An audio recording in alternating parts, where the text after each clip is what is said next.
नमस्कार मंडळी, मी रेणुका कुटकरकर आजच्या एका नवीन व्हिडिओ तुमचं स्वागत करत आहे.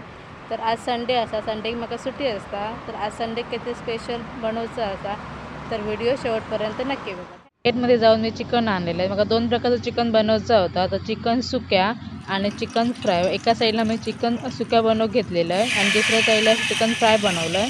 चिकन सुक्या बनवण्यासाठी मी अगोदर कांदा टाकलाय, त्याच्यानंतर टोमॅटो टाकलाय, त्याच्यानंतर मी आलं लसूणची पेस्ट टाकलाय आणि अगोदर मी चिकनला आलं लसूणची पेस्ट, मीठ, मसालो, हळद आणि थोडासा लिंबू पिळून घेतलेला आहे. रोज कामावर जायची घाई असल्यामुळे असं काय वेगवेगळं बनवून भेटणार नाही. म्हटलं संडे असता आणि सुट्टी पण असतात, त्या दिवशी म्हटलं मार्केटमध्ये जाऊन चिकन आणलं आणि असं वेगवेगळं काय काय बनवून भेटता, म्हणून मी म्हटलं आज काहीतरी वेगळं बनवूया. माका जास्त चिकन सुक्या असंच आवडतं, कारण माका वाटप घातलेलं असं चिकन वगैरे आवडणार नाही. तर फायनली माझा चिकन बनवून झालेला बघा. अशा प्रकारे मी चिकन बनवलेलं आहे.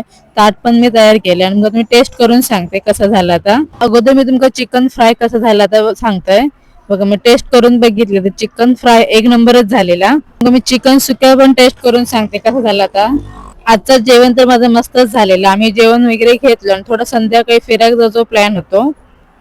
थोडा मार्केटमध्ये जायचं होतं, तर मार्केटमध्ये जर जाण्याचं कारण पण खास होता. तर सध्या मकर संक्रांती जवळ येलेली आहे, त्यामुळे मग ब्लाऊज शिवायचं होतं, म्हणून मी टेलरकडे गेलेलं आहे. तर उद्यापासून आपल्या कुडामध्ये रोटरी क्लब महोत्सव होणार असा. तर या महोत्सवाला तुम्ही नक्की या. 29, 30, 31 ह्या 3 दिवसामध्ये हा महोत्सव होतो असा. हा महोत्सव आपल्या कुडा हायस्कूलच्या ग्राउंडवर होतो असा बघा. तिकडे मी जाऊन बघितले, मस्तपैकी असे स्टॉल वगैरे त्यांच्यानी उभारलेले होते. मंडप वगैरे तर एकदम भारीच घातलेले आणि बघा. तर या महोत्सवाला मी उद्या जातलेच असं आहे. तर या महोत्सवाला कोण कोण येणार असा तर मला नक्की कमेंट करून सांगा. तर असं होतं आजचं माझं दिवस. व्हिडिओ आवडल्यास नक्की लाईक करा, शेअर करा, कमेंट करा. थँक्यू.